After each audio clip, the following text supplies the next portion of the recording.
पर हमें सिखाया क्या गया है बचपन से ही कि भगवान की इच्छा के बिना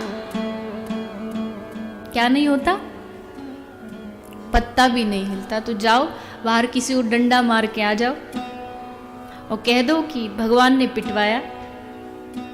यही करते हैं हम। कोई भी अच्छी चीज जब होती तो वो किसने की? मैंने। और जब बुरी चीज हो गई,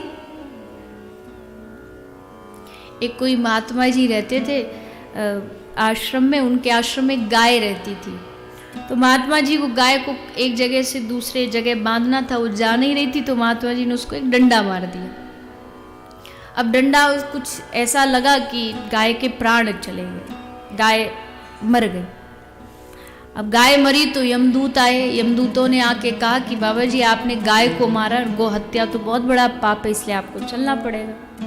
तो बाबा जी क्या बोले कि मैंने थोड़ी गाय मारी है, हाथ ने मारी, और हाथ का देवता इंद्र होता है, तो पाप का फल भी इंद्र को मिलना चाहिए, मुझे थोड़ी मिलना चाहिए। हाथ ने डंडा मारा और हाथ इंद्र देवता का प्रतीक है, तो इंद्र को पकड़ो, उसको सजा दो। अब यमदूत गए इंद्र के पास, बोले महाराज एक संत आया, कहता कि गाय मारी मैंने, पर हाथ तो इंद्र देवता का प्रतीक है, इंद्र ने मरवाई, तो इंद्र को पाप लगे और इंद्र को ही सजा मिले। इंद्र बोला रुको मैं जाता हूँ। इंद्र आया वेश बदल के। इंद्र वेश बदल के आके एक बाबा जी का रूप बना के आया और बाबा के आश्रम में घुस के बोला वाह वाह वाह कितना सुंदर आश्रम है, हाँ। अब बाबा बाहर देखो बगीचा कितना सुंदर है, पेड़ कितने अच्छे लगे हैं, पेड़ों पे फल कितने अच्छे लगे हैं, कितना अच्छा वातावरण है यहाँ का, कितनी मेहनत लगी होगी इस आश्रम को बनाने में। तो बाबा फदक के बोले, कूद के बीच में बोले मैंने बनाया है आश्रम, एक एक पेड़ को हाथ से सींच करके बड़ा किया। इंद्र बोला चल तो मेरे साथ यमराज के पास। जब पेड़ लगाए, वृक्ष बना, आश्रम बना, तो तेरे हाथ ने बनाए, और जब गाय मरी तो इंद्र ने मारी। अच्छे अच्छे कर्म तो हमने किए, और जब कोई गलत कर्म हो जाए तो भगवान की इच्छा के बिना पत्ता नहीं हिलता। एक बार मैंने कहीं पढ़ा था, किसी व्यक्ति के घर का टेलीफोन बजा, तो उसने उठाया फोन, पूछा हेलो कौन बोल रहा है, तो सामने से आवाज आई मैं ऊपर वाला बोल रहा हूँ। तो उसने को लगा ऊपर वाला कौन, ऊपर फ्लैट में जो रहता है वो? बोले नहीं मैं वो ऊपर वाला बोल रहा हूँ जिसने दुनिया बनाई। तुम लोग बड़े कहते हुए फिरते हो, कोई भी गलत काम हो तो ऊपर उंगली उठा के करेंगे, हे ऊपर वाले ये तूने क्या किया? गाड़ी खराब ढंग से चलाओ तुम, और जब एक्सीडेंट हो जाए तो हे ऊपर वाले तूने क्या किया? मैंने दुनिया में पृथ्वी पर जमीन बनाई, उसको टुकड़े टुकड़े करके बांटा किसने? उस जमीन के बंटवारे में, देशों के बंटवारे में लड़ाई शुरू की किसने?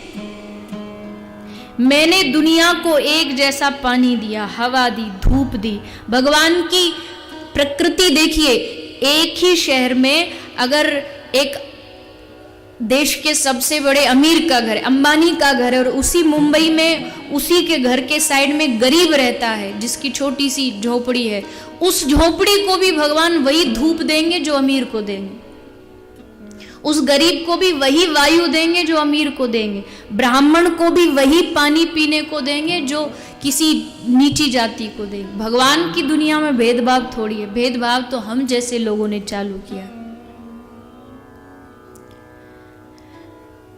ऊपर वाला पूछता रिश्वत लेना किसने सिखाया तुमको? मैंने।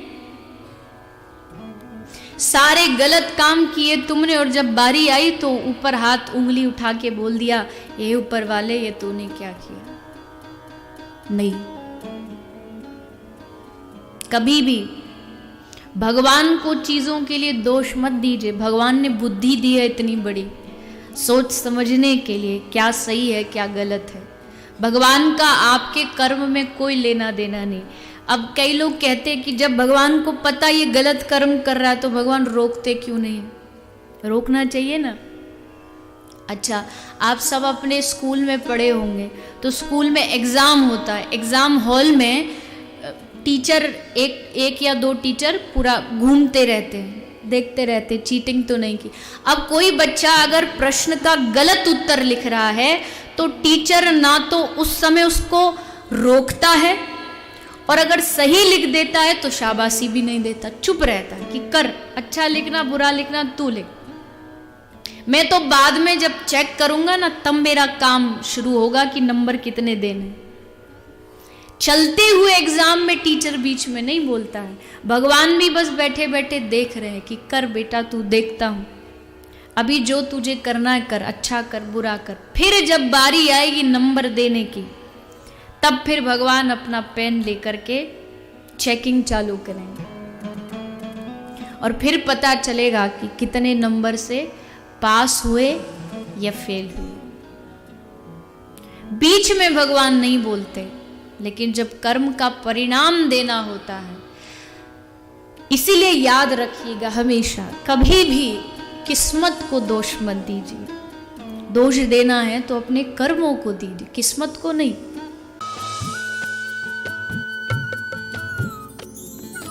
सर्वधर्म संगम, धर्म के सच्चे प्रहरी।